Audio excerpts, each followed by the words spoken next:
Bill Thomas, Head of Sales Development. Thank you very much for being here. I'm really excited with so many questions here. Like I actually brought my questions. I want to I hope I discuss. can answer them. I hope so. I like you are my only hope here. No, listen. Not long time ago, we had this conversation about NIS2, which is Network and Information Security 2, correct? That's right. That's right. Okay. So what really impressed me, it was that it is the first time that I heard about it. It was the first time that people around me heard about it. And when you explain what it was, it sounds like such a big deal. And I was like, okay, hold on. Why we don't know about this? Why is it like a secret?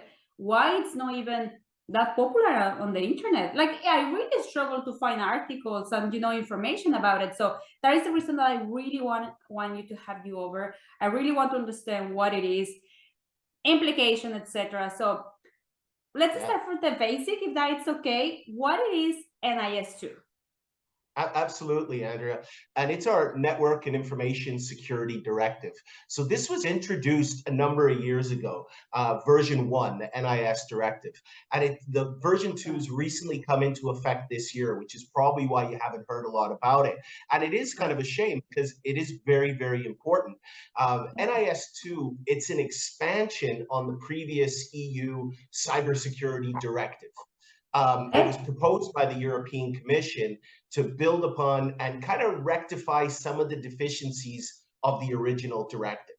So it's actually coming into law next year. And so there's actually like a ticking timeline of October 2024. And it's perfect timing that we're chatting about it now, because people really do need to educate themselves and make sure they're compliant, because there certainly are some implications. But really what this was about and why it had to get repurposed, it's to enhance the network and information systems within the EU by requiring operators of critical infrastructure, essential services to implement security measures and report on any incidents to the relevant authorities should anything happen, should they have a breach of data, a breach of security. So compared to the original, it expands EU-wide, so there's a lot more people in the scope, a lot more organizations covered in the scope, a lot more sectors covered in the scope. That it's really important to know.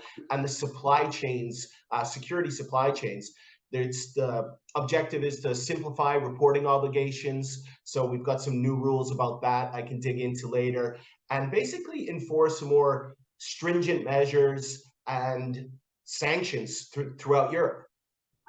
So just like very basic. So a lot of information. And no, I just want to process, because what are you telling me reminds me the beginning of GDPR, when everyone was like, GDPR, what is that? Yeah, it is a thing. Until all the companies, they start getting fines, and like that scandal with Facebook, like billions. And they're like, let's actually put attention. It reminds me that, my goodness, are we going to do the same? Because I don't know how difficult can be the implementation or the process to actually be compliant, but a year doesn't sound a lot of time to actually be ready. It's not. There's a lot of all, and I think the comparison you made to GDPR is very, very apropos. It's people didn't really take it seriously. They kept going about their old policies and practices. They didn't have teams in place, and it just was kind of like, yeah, okay, until fines hit. And I think there's even some more serious implications on NIS2, not just fines, but this almost reminds me of SOX compliance in some way. Back years ago, it really involves senior management, and they personally can get affected through reputation, through their ability to work at other companies, and through criminal penalty. So it definitely has to be taken seriously. And given the amount of time it can take an organization to develop a team, to get the technology, get people and processes in place, it is something that they should be paying attention to now. And within that, the kind of the scope has changed of who it applies to. So there might be organizations out there that really are not paying attention because they think, it doesn't apply to me. Question for you, and this is very like, your opinion. Why, like, we are 2023, chat GPT and all this, we evolved so much. Why until now this is actually becoming a law? Like, I will assume that companies, they will be aware of this, and I will assume that companies, they take care of their processes and the reporting. What are we missing? Why companies, they are not compliant up to date?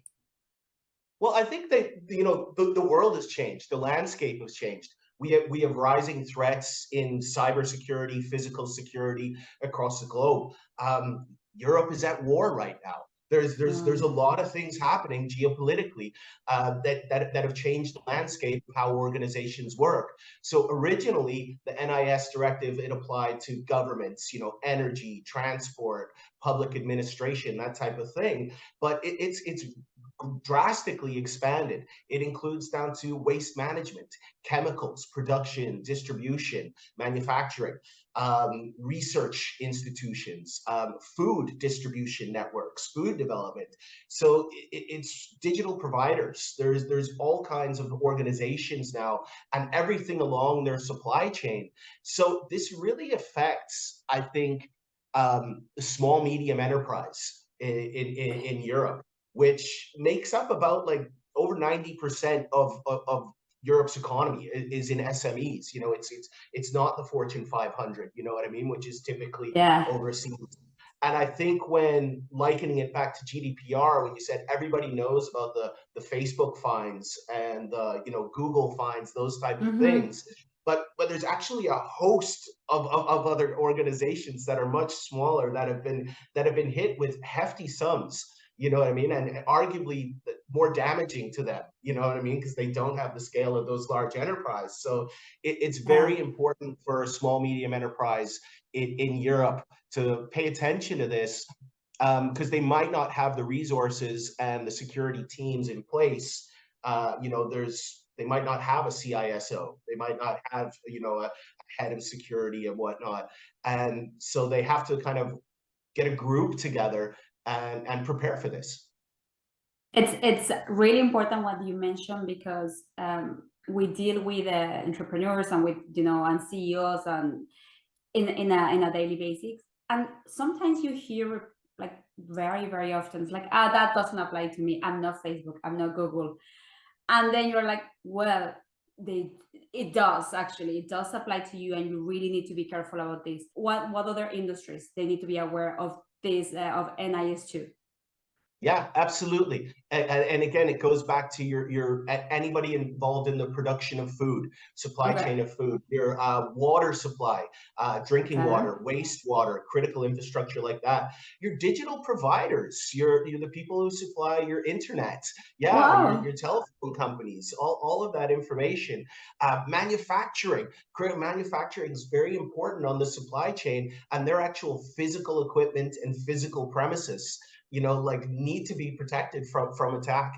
People think this is just cybersecurity. They think of hacking in the movies, but that's often just not the way it happens. It's a physical breach of someone unknown coming onto your premises, entering your data center, taking information, whether it's company secrets or protected data or personal data in the sense of healthcare.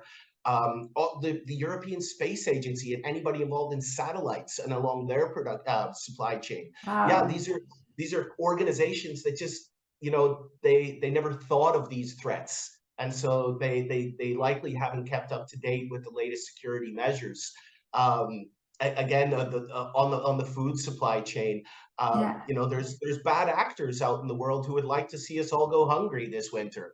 You know what I mean? And so it's important for these organizations, and if you're involved in that, and it's something that they're already operating on razor thin margins. So they often haven't set aside the budget, or they haven't got the resources or the teams in place to really really take a microscope to their security measures, and it's a risk because it can impact them now with some really hefty fines and other kind of consequences. How much are we talking about it? How can be a fine?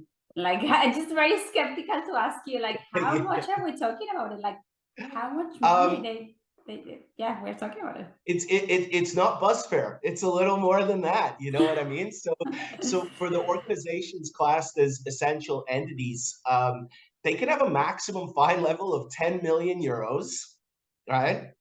Right? Ouch. Or yeah, or 2% of your global annual revenue, whichever is higher. So you can imagine that can be quite a sizable figure. And for the important entities, the ones listed that may not even be aware of this at all, it's slightly lower, but it can be 7 million euros or 1.4% of their global annual revenue, whichever is higher. So there's definitely a lot of losses. I can't imagine a CFO or a board that wants to see a check going out for that, for something they couldn't have covered. But Oh I think no. what's maybe, aside from the euro figure, the dollar figure, the monetary sum, there's also like kind of reputation stakes and other kind of implications. Like you would have to make make very public announcements of breaches and things that have happened that can be very brand damaging, like we really messed up in this, or this happened. And if it's an essential entity, if you're covered under one of the essential entities, there can be a temporary ban from an individual, from your management team, from holding management positions, like in their careers. So it's really targeted to hold a C-level executive, C-level management accountable to prevent gross negligence of managing security risks. So this is, it gets personal, and I think, again, when you liken it to GDPR, you have those first years that came in around 2018. And I think by 2019, the total fines levied had been like 400,000 euros. And as an organization, it's like, Yeah. okay, and that was across the board. But jump 2 years, Andrea, and we're at 52 million, right? Jump to 2021, and we're over 1 billion in fines levied. And the most recent figure as of August 2023 is over 4 billion euros in fines. And so you can see that the EU does take this seriously. And you almost feel like, if they feel people aren't, someone's going to be a scapegoat out there. You know what I mean? They're going to crack down. And it is critical. The global landscape has changed, and it's important for people to be aware and comply. Absolutely. I have to say, Bill, I'm a little impressed because I don't know, I wasn't expecting these numbers first, and it's very serious. Like, we do need to actually understand that this is happening. It's going to be a law that it needs to be. So tell me this: everyone by October 2024 needs to be running by NIS2 100%. Yes, yeah, absolutely, absolutely. And as you said, with those fines, with those implications, prevention is better than cure. So it's really something that they need to be thinking about now. They really need to be putting a plan in place and taking action, because if you think of even from your own procurement cycles to understanding and assessment of what your current landscape is, then choosing the right solutions to put in place, that can all take 8 to 12 months anyways. So the clock is ticking, Totally. Like, I don't know, just even to think about it, okay, so let's put it this way. I understood the importance of this. I see that my company, it's not complying 100%. What is my first step? Like, it's someone that the security manager needs to take care of, the facility manager. Like, what is the first step in a company to go further into this?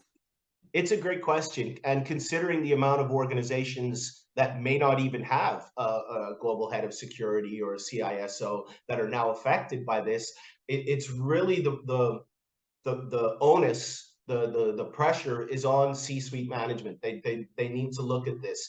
And it's really Okay. going to be a collaboration of people, processes, and technology. It has to have buy-in from the top level, and they've got to Okay. educate themselves. How exposed are they? Companies that they need to get a culture of security awareness. Whether it's from phishing attacks to you know, people attacks, social engineering attacks, somebody just walking into your building, and saying, "Hey, I'm here to fix the air conditioning in the data center." Is that person expected? Those things still really happen, and so developing a culture across your organization where people are paying attention to that would be the first step for me, and then educating yourself on what's out there from technology. Technology's changed a lot in the security space. We've really seen the cloud evolve. And this is a cost-effective way for a lot of organizations and industries that are already operating on razor-thin margins to adopt the latest technologies in security and kind of roll those out, mitigate their risks, and give them that basic peace of mind that they're compliant, that they're paying for a service in their security, and they don't have to have these massive teams internally to maintain this. So also there's free resources. There's information out there. You can Okay. educate yourself. The NISA, the European Commission on NIS, is out there. Their website has a lot of good stuff. In some regions of Europe, there's actually funds and grants that you can get to help you on projects. Particularly Malta would be a region there. So that's something to investigate. You can always come and talk to us here at Acre Security as well if you just want to have an open chat about your landscape and what we're doing to help organizations that look like yours. So I actually took some notes just to summarize. So will you say that the first step will be understand pretty much the journey of your data? Like from access control, from visitor management, from iCloud, it's like what happened when someone comes to my building? How we gather this information, how we save, delete, like what is the process for me to understand who check-ins, who check-outs? Then within the building, how, like what is the protocol for all the information that we have? It's in an iCloud, it's in a computer, it's in a node, in a notebook. It's just everything related with information security, who comes to your building, how do you manage your data. That as a company, you need to understand, you need to have a clear journey of and touch points, can we say that, like of how you manage your information, your security, your people that comes to your building? Without a doubt, and you touch on something there that's very interesting, and one of the new changes is reporting in the instance of a breach. In the original NIS directive, you actually had 72 hours to report to the governing body should something happen. That number's reduced itself to 24 hours. So if you don't know where your data is, if your data is living in disparate systems, if you have no idea how to gather that information centrally and do it quickly, that's another issue. So understanding where your data is and being able to report on your data, I think a lot of companies have been looking at that from a finance perspective and operations perspective for many years, right? It's been data, but really from a security perspective now, it's paramount. 24 hours, like 24 hours. Yeah, imagine trying to grab all the logbooks from your lobbies across your organization. How would you do it? And it's very interesting because I think regardless the size of the company, we go to all habits of people taking notes and sticky notes, and and if something happened, it's like, why you didn't tell me? Oh, well, I didn't know. I went to the toilet. I forgot about it. And then you have 24 hours to report an incident. It's crazy. But look, we are almost at the end of this meeting. let me know, please, how. So first step, understand your data, understand your, your protocols, your processes, and feel free to reach out to Acre Security. How? Absolutely. Please remind me the website. It's www.acresecurity.com, correct? acresecurity.com.